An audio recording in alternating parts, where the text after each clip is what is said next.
नमस्कार। आज हम हिंदी साहित्य की एक बहुत ही महत्वपूर्ण लेखिका शिवानी जी यानी गौरा पंत जी की एक कहानी है, अग्नि पक्षी। जी हाँ, अग्नि पक्षी। हमारे पास इसके कुछ अंश हैं और आज कोशिश ये रहेगी कि इन अंशों से कहानी का जो मर्म है, उसके किरदारों की जो परतें हैं और जो एक गहरा संदेश शिवानी जी ने दिया है, उसे समझें। बिल्कुल, और ये समझना भी जरूरी है कि ये सिर्फ एक कहानी नहीं है। इसमें प्रेम है, त्याग है, समाज का दबाव है और एक व्यक्ति की अंदर की लड़ाई है। हाँ, और खास तौर पर ये देखना है कि कैसे एक आम सी लड़की ज्योति मुश्किलों की आग में तप कर अपनी एक पहचान बनाती है। इसी को शिवानी जी ने अग्नि पक्षी कहा है। अग्नि पक्षी, फीनिक्स जैसा। हाँ, एक तरह से आत्मनिर्भरता और पुनर्जन्म की कहानी। बिल्कुल। तो हम चल रहे हैं कुमाऊं की वादियों में, वहीं की कहानी है ये। नायिका है ज्योति, नाम भी कितना रोशनी देने वाला। सार्थक नाम है। हाँ, पर उसकी जिंदगी में अंधेरे भी आते हैं और कहानी यही दिखाती है कि कैसे वो उन अंधेरों से लड़कर अपनी ही राख से फीनिक्स की तरह दोबारा उठती है। तो चलिए इस कहानी को परत दर परत खोलते हैं। शुरू करते हैं। तो कहानी शुरू होती है कुमाऊं के एक शांत से पहाड़ी गांव से। एक सादगी है माहौल में, जिंदगी थोड़ी धीमी है शायद। हाँ, पहाड़ों की जिंदगी जैसी होती है अपनी, चुनौतियां भी है वहाँ। बिल्कुल। और हमारी नायिका ज्योति एक साधारण परिवार की लड़की है, लेकिन उसकी आंखों में सपने हैं, बड़े सपने। वो सिर्फ घर गृहस्थी में नहीं बंधना चाहती, पढ़ना चाहती है और उससे भी ज्यादा अपने गांव की औरतों के लिए, बच्चों के लिए कुछ करना चाहती है। हाँ, जैसे वो सोचती है कि काश एक छोटा सा स्कूल खोल पाती। सही। यहीं से उसका किरदार हमें दिखने लगता है। उसमें एक बेचैनी है, एक जिज्ञासा है और इसी चिंगारी को हवा मिलती है अर्जुन से। अर्जुन? हाँ, गांव का ही लड़का है लेकिन शहर में पढ़ रहा है, तो उसकी सोच थोड़ी खुली हुई है। अच्छा। वो जब गांव आता है तो ज्योति की बातें, उसके सपने उसे कुछ अलग लगते हैं, गांव की बाकी लड़कियों से हटकर। और धीरे धीरे उनके बीच एक रिश्ता पनपने लगता है। बड़ा मासूम सा, गहरा। जैसे कुमाऊं की नदियां होती हैं हाँ, ना? साफ, निर्मल। हाँ, साथ में सपने देखते हैं, भविष्य की बातें करते हैं। लेकिन कहानी सिर्फ प्रेम कहानी नहीं है। शिवानी जी यहाँ समाज को ले आती हैं बीच में। बिल्कुल, बड़ी कुशलता से। जैसे ही ज्योति और अर्जुन के रिश्ते की भनक लगती ना गांव में, तो बातें शुरू। हाँ, दीवारें खड़ी होने लगती हैं। देखिए, अर्जुन का परिवार थोड़ा पैसे वाला है, ज्योति का साधारण। अच्छा। तो बस कानाफूसी शुरू। लोग बातें बनाते हैं ज्योति के बारे में, तरह तरह की बातें। उसके चरित्र पर भी सवाल उठते होंगे। उठते ही हैं। और फिर उसके अपने घर वाले, वो भी समाज के डर से, लोक लाज के कारण उसे कहते हैं कि अर्जुन से दूर रहो। तो ये उनके प्यार की पहली परीक्षा हुई समाज की तरफ से। हाँ, एक बड़ी परीक्षा। और ये सिर्फ बाहर से नहीं, ज्योति के मन में भी चलता है कि प्यार बड़ा है या समाज की मर्यादा। मुश्किल सवाल है। इसी बीच अर्जुन को शहर में नौकरी मिल जाती है। अच्छा। और वो बड़े वादे करके जाता है ज्योति से कि लौटेगा, उसे ले जाएगा, नई दुनिया बसाएंगे। उम्मीदें बांधा जाता है। बिल्कुल। ज्योति उम्मीद से रहती है, लेकिन शहर जाकर शायद माहौल का असर या कुछ और, अर्जुन बदलने लगता है। चिट्ठियां कम हो जाती हैं। हाँ, चिट्ठियां कम, वादे धुंधले। और फिर वो खबर आती है। हाँ, गांव में अफवाह फैलती है कि अर्जुन ने शहर में किसी अमीर लड़की से सगाई कर ली है। ओह, ये तो ज्योति के लिए बहुत बड़ा झटका होगा। सिर्फ दिल टूटना नहीं था ये उसके भरोसे पर, उसके सपनों पर, शायद उसके आत्मसम्मान पर चोट थी। वो एकदम बिखर जाती है। और यहीं कहानी का नाम अग्नि पक्षी सार्थक होने लगता है ना। बिल्कुल, ये वो आग है जिसमें ज्योति जल रही है। धोखे की आग, टूटे सपनों की आग, समाज के तानों की आग। लेकिन शिवानी जी का कमाल देखिए, वो ज्योति को इस आग में सिर्फ जलकर राख नहीं होने देती। हाँ, ये महत्वपूर्ण है। यहाँ एक मोड़ आता है। ज्योति टूटती है, रोती भी है, पर फिर अपने अंदर कहीं एक ताकत महसूस करती है। अच्छा। वो फैसला करती है कि ठीक है, अर्जुन ने छोड़ा, समाज ने ताने दिए, पर वो अपने सपनों को नहीं छोड़ेगी। वो अपनी लड़ाई खुद लड़ेगी। ये हुई ना बात। ये सिर्फ बदला नहीं है, ये खुद को साबित करने की जिद है, अपनी पहचान बनाने की। यही शायद वो अग्नि पक्षी की पहली झलक मिलती है। उस आग से बदलना, दोबारा उठना। हाँ, लेकिन रास्ता आसान कहाँ था? नहीं, बिल्कुल नहीं। परिवार, समाज, वो दबाव बनाते हैं और उसकी शादी गांव के ही एक अधेड़ विदुर से कर दी जाती है। ओह, ये तो और मुश्किल हो गया। हाँ, उसका पति व्यापारी है, रूढ़िवादी सोच का। उसे पत्नी चाहिए घर संभालने के लिए, उसकी सेवा के लिए। ज्योति के सपने, उसकी पढ़ाई लिखाई की इच्छा, सब बेकार। वो इन सब को कोई अहमियत नहीं देता। ज्योति की जिंदगी फिर से जैसे बंधनों में जकड़ जाती है। लगता है कि अब सब खत्म। पर जैसा आपने कहा, वो अग्नि पक्षी है, अंदर की आग बुझी नहीं है, दबी हुई है। वो उस नई जिंदगी में भी चुपके चुपके अपने सपनों को जिंदा रखती है। कैसे? घर का काम निपटाकर चोरी छिपे गांव के कुछ गरीब बच्चों को बुला लेती है, उन्हें अक्षर सिखाती है। अच्छा। और आसपास की जो औरतें हैं, निराश सी, उन्हें सिलाई कढ़ाई जैसा कुछ सिखाने की कोशिश करती है, ताकि थोड़ी आत्मनिर्भरता आए उनमें। ये तो बहुत हिम्मत का काम है उस माहौल में। है ना? ये छोटा कदम है, पर ये ज्योति का विद्रोह है, हार ना मानने का सबूत। और फिर कहानी में एक ट्विस्ट आता है। जिंदगी में भी आते हैं ऐसे मोड़। हाँ, कई साल बीत जाते हैं और एक दिन अर्जुन गांव लौटता है। अच्छा? लेकिन वैसा नहीं जैसा गया था, विजेता बनकर नहीं, हारा हुआ सा लगता है। क्या हुआ था?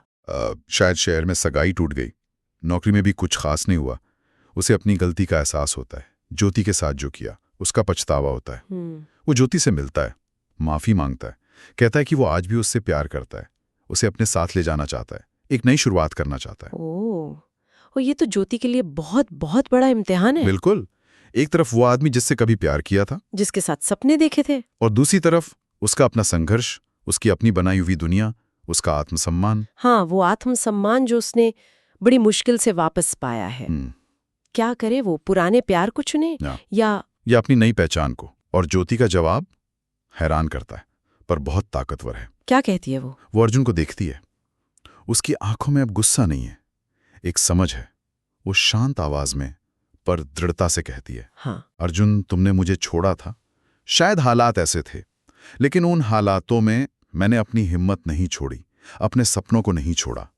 मैं अब वो लड़की नहीं हूं जिसे तुमने छोड़ा था। वाह। कहती है, मैं अब एक अग्नि पक्षी हूं जो अपनी ही आग से जलकर दोबारा उठी है। वो उसे माफ कर देती है, मन में कड़वाहट नहीं रखती, लेकिन उसके साथ जाने से इनकार कर देती है। बिल्कुल साफ इनकार। ये सिर्फ एक ना नहीं है, ये एक बयान है, एक स्त्री के आत्मसम्मान का। हाँ। ये कि उसका वजूद, उसकी कीमत किसी पुरुष के होने या ना होने से तय नहीं होती। हाँ। उसने अपनी पहचान खुद बनाई है, अपने संघर्ष से। हाँ, माफ करके वो बड़ी बनती है, लेकिन साथ न जाकर वो अपनी आजादी चुनती है, अपना सम्मान चुनती है। शिवानी जी यहाँ ये कह रही हैं कि रोमांटिक प्रेम जरूरी हो सकता है, पर आत्मसम्मान वो नींव है। बहुत गहरी बात है, और इस घटना के बाद ज्योति जैसे और मजबूत हो जाती है। हाँ, अब उसमें एक नया आत्मविश्वास दिखता है। वो बिना डरे अपने काम में जुट जाती है, मेहनत करती है, गांव वालों का भी थोड़ा साथ मिलता है, और वो एक छोटा सा स्कूल खोल लेती है, बाकायदा। अच्छा, औपचारिक तौर पर? हाँ, और वो सिर्फ किताबी ज्ञान नहीं देती, बच्चों में सवाल पूछने की हिम्मत जगाती है, सपने देखने का हौसला देती है। और औरतों के लिए?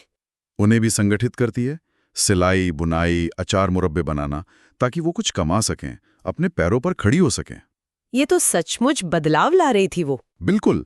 इसी दौरान उसकी जिंदगी में एक और पुरुष आता है, विक्रम। विक्रम, ये कौन है? गांव का ही है, सीधा सादा, मेहनती और संवेदनशील भी। वो ज्योति के काम को, उसकी हिम्मत को देखता है और बहुत प्रभावित होता है।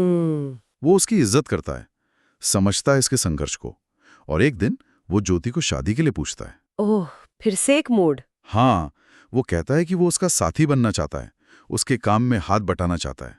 अब ज्योति क्या करती है? क्या उसे लगता है कि अब एक सहारे की जरूरत है? सवाल तो यही है, क्या विक्रम का साथ उसकी जिंदगी पूरी कर देगा? लेकिन ज्योति वो अब एक अलग जगह पहुंच चुकी है। मतलब उसने अपनी आजादी, अपना काम, अपनी पहचान इतनी मेहनत से पाई है कि वो अब उसे किसी रिश्ते के लिए शायद कुर्बान नहीं करना चाहती। अच्छा। और वो विक्रम के प्रस्ताव को बहुत सम्मान से मना कर देती है। मना कर देती है? हाँ, वो कहती है कि वो उसका आदर करती है, उसकी दोस्ती की कदर करती है, लेकिन वो अब शादी नहीं करना चाहती। उसकी जिंदगी का मकसद अब कुछ और है। और विक्रम, वो कैसे लेता है इस बात को? कमाल की बात यह है कि विक्रम भी उसकी भावनाओं का सम्मान करता है। वो जिद नहीं करता, बल्कि एक सच्चे दोस्त की तरह एक सहयोगी की तरह उसके काम में उसका साथ देता है। ये भी बड़ी बात है।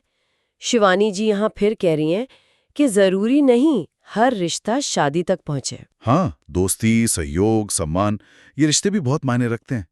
और एक औरत की पहचान शादी के बाहर भी बन सकती है। बिल्कुल, उसकी सार्थकता सिर्फ पत्नी या माँ होने में नहीं है।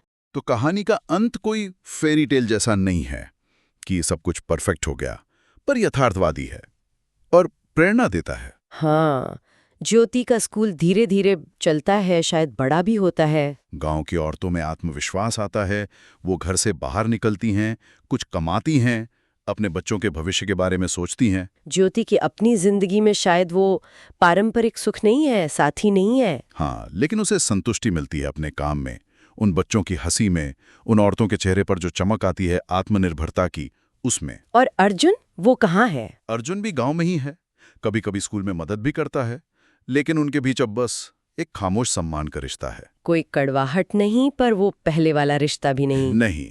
कहानी का अंत शायद वो सीन है जब ज्योति बच्चों और औरतों को लेकर नदी किनारे बैठती है। हाँ, ये बहुत सुंदर दृश्य है। वो शांत बहती नदी को देखती है और फिर कहती है। क्या कहती है? जिंदगी में मुश्किलें आएंगी, आग की तरह, सब कुछ जला देने वाली आग, पर याद रखना, हमें उस आग में जल के खत्म नहीं होना है। हमें अपने सपनों को, अपनी हिम्मत को उस आग से बचाना है, उन्हें एक अग्नि पक्षी की तरह उड़ने देना है, जो हर बार जलकर भी दोबारा जी उठता है। यही है अग्नि पक्षी का सार, उसका दर्शन। बिल्कुल। तो अगर हम इस पूरी बातचीत को समेटें, तो इस कहानी से मुख्य बातें क्या निकलती हैं? क्या है वो नगेट्स ऑफ विजडम? पहली बात तो यकीनन एक औरत की जो अंदरूनी ताकत होती है, उसका लचीलापन। ज्योति दिखाती है कि सामाजिक बेड़ियां, धोखा, मुश्किल हालात, ये सब मिलकर भी एक औरत को तोड़ नहीं सकते, अगर वो अपनी शक्ति पहचान ले। निश्चित रूप से। और दूसरी बात, आत्मसम्मान। हाँ बिल्कुल, ज्योति का अर्जुन को मना करना वो सिर्फ एक घटना नहीं है, वो एक चुनाव है, अपने सम्मान का चुनाव।